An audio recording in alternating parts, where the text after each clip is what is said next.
हमारे सामने जो है वो प्रॉपर्टीज ग्रुप वाइज आना शुरू होंगी। ग्रुप 1A सबसे पहले आया बेटा।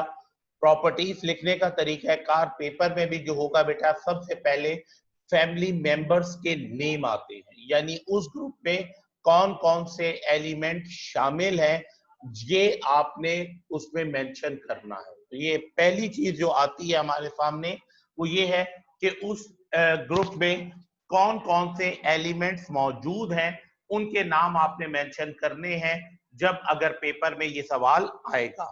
ग्रुप 1A में एलिमेंट के नाम जो है lithium, sodium, potassium, rubidium, caesium and francium है। अब यहाँ पर एक बात ध्यान में रखिएगा बेटा कि ग्रुप मेंबर्स के जो नेम है उनको उनके सीक्वेंस के साथ ही रिकॉर्ड करना होता है, इन्हें आप आगे पीछे नहीं कर सकते। ऐसा नहीं कि सोडियम पहले और लिथियम बाद में, पेपर में आपने ऐसा नहीं करना, बल्कि इसको सीक्वेंस के साथ लिखना है। तो याद रहे ये कैरेक्टरिस्टिक नहीं है, ये इंट्रोडक्शन है कि इस ग्रुप में ये एलिमेंट्स जो हैं मौजूद है। सो इस बात का ध्यान करना है आपने कि ये क्योंकि उसमें मेंशन होता है कि write down the 4 characteristics of a group 1A या 3 characteristics of a group 1A, तो इसका मतलब ये नहीं होता कि आप नाम्स को भी कैरेक्टरिस्टिक समझ लें। नाम इंट्रोडक्शन ऑफ फैमिलीज है, इसके बाद आपको 4 पॉइंट्स जो हैं वो लर्न करने हैं। जैसा कि पहला पॉइंट जो किताब ने बयान किया वो ये बताया कि इसके वैलेंस शेल में 1 इलेक्ट्रॉन होता है। ये बात अभी ग्रुप के डिस्कशन में भी मेरी आपके साथ डिस्कस हुई थी कि जितने number of electron valence shell में मौजूद होंगे वो ग्रुप नंबर मेंशन करेगा। तो ग्रुप नंबर 1 है तो वैलेंस शेल में इलेक्ट्रॉन्स की तादाद क्या होगी? 1 होगी। दूसरा पॉइंट जो है वो ये है कि जब आप रिएक्ट करते हो इन मेटल्स को तो ये अपना वो 1 इलेक्ट्रॉन क्या कर देते हैं? लॉस कर देते हैं और यूनिवैलेंट पॉजिटिव आयन बनाते हैं। ये बात भी आपके साथ डिस्कस हुई थी कि जब कोई एटम अपना इलेक्ट्रॉन लॉस करता है तो उसमें नंबर ऑफ प्रोटॉन बढ़ जाते हैं और नंबर ऑफ इलेक्ट्रॉन कम हो जाते हैं। प्रोटॉन पर पॉजिटिव चार्ज होता है और इलेक्ट्रॉन पर नेगेटिव चार्ज होता है। इस तरह एटम जो है वो आयन में कन्वर्ट हो जाता है। इस तरह एटम जो है वो आयन में कन्वर्ट हो जाता है। तो पॉजिटिव आयन का मतलब ये है कि उसमें प्रोटॉन ज्यादा होंगे और इलेक्ट्रॉन क्या होंगे? कम होंगे। 2 पॉइंट हो गए। तीसरी बात किताब बयान करती है they are highly reactive metal. Highly reactive metal से मुराद ये कि बेटा ये नॉर्मल टेम्परेचर पर भी रिएक्शन करते हैं।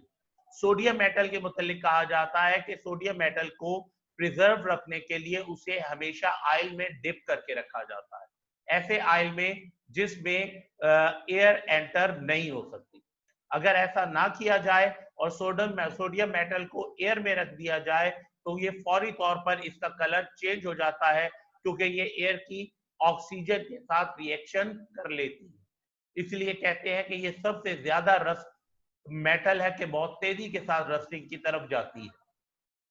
इसलिए अल्कली मेटल जिनके नाम हमारे साथ lithium, sodium, potassium, rubidium, caesium and francium, ये तमाम रिएक्टिव मेटल्स हैं कि ये नॉर्मल टेम्परेचर पर भी रिएक्शंस करती हैं। इसके अलावा एक और पॉइंट जो उन्होंने बताया कि इट हैज विद लिखा हुआ, विद तो नहीं लिख सकते हम point it has low melting point. Low melting point इस वजह से मेरा बेटा क्योंकि रिएक्टिव मेटल्स हैं तो इनके इलेक्ट्रॉन जो है अपने लॉस करते हैं। इस वजह से इन मेटल्स की जो स्ट्रेंथ होती है, सख्ती होती है, वो कम होती है, तो आसानी के साथ ये कम टेम्परेचर पर ये जो है मेल्ट कर जाते हैं।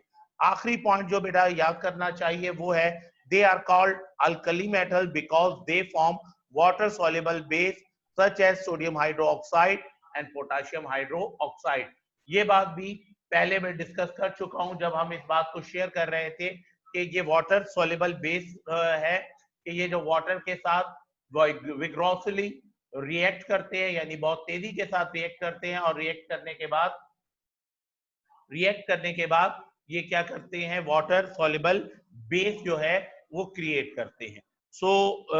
ये लास्ट पॉइंट होगा। इसके बाद बेटा 3 लाइंस जो हैं उन्हें थोड़ा सा समझना हमें पड़ेगा। देखिए बेटा उसने एक वर्ड इस्तेमाल किया एटॉमिक रेडियाई। एटॉमिक रेडियाई की बेटा जो डेफिनेशन है वो आगे चलकर हमारे सामने आएगी।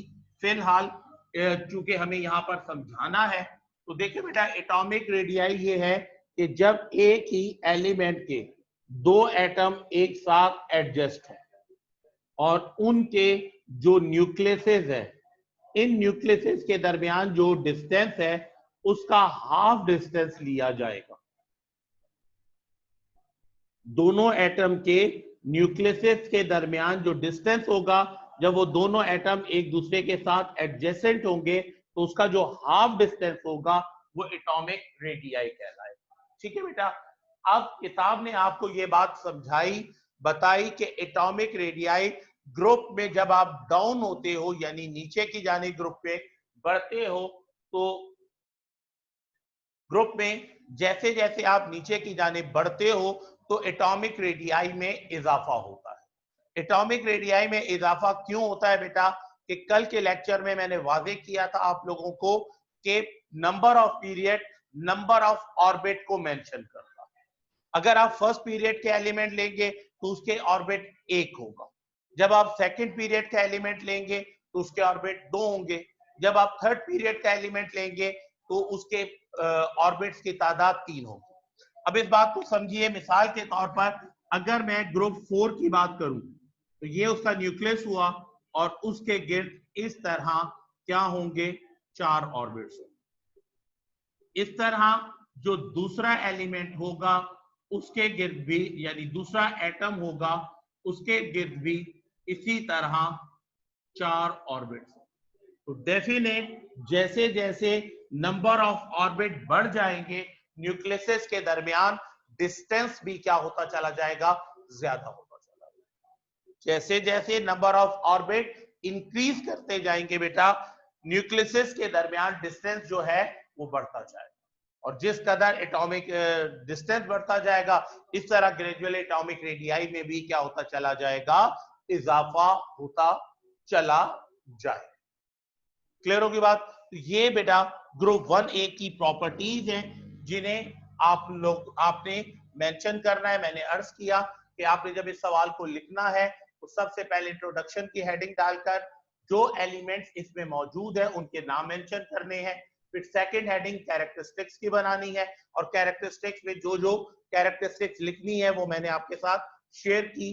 पहला पॉइंट होना चाहिए कि their valence shell contain 1 electron, दूसरा on reaction they lose electron and form univalent positive ion, तीसरा they are highly reactive metals का बताया था, और चौथा पॉइंट बताया था they are called alkali metal because they form water soluble base, sodium hydroxide and potassium hydroxide. तो ये 4 पॉइंट्स आपने कैरेक्टरिस्टिक्स बनानी है इस ग्रुप के एलिमेंट के नाम को इंट्रोडक्शन करना है। और जहां तक ग्रुप की डेफिनेशन है तो बेटा वो आपके पहले 2 पैराग्राफ, यानी the vertical column are called group, they are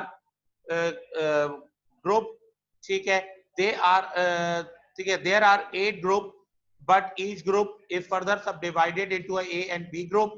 Subgroup, the electron of subgroup, element of subgroup A are called main or representative element as the properties of these element, ये इसको लिखने की जरूरत नहीं, जहां तक बहुत है representative element। और थर्ड पैराग्राफ में the element of subgroup are called transition element। मैं इंशाल्लाह बेटा इसे जो है मेंशन भी कर दूंगा, आपको इसके पिक्स भी जो है शेयर कर दूंगा। नोट्स जो है बेटा ऑलरेडी मौजूद है, नोट्स में ये तमाम चीजें वादे तौर पर मौजूद हैं। 150 रुपीज प्राइस है आपके नोट्स की, तो कोशिश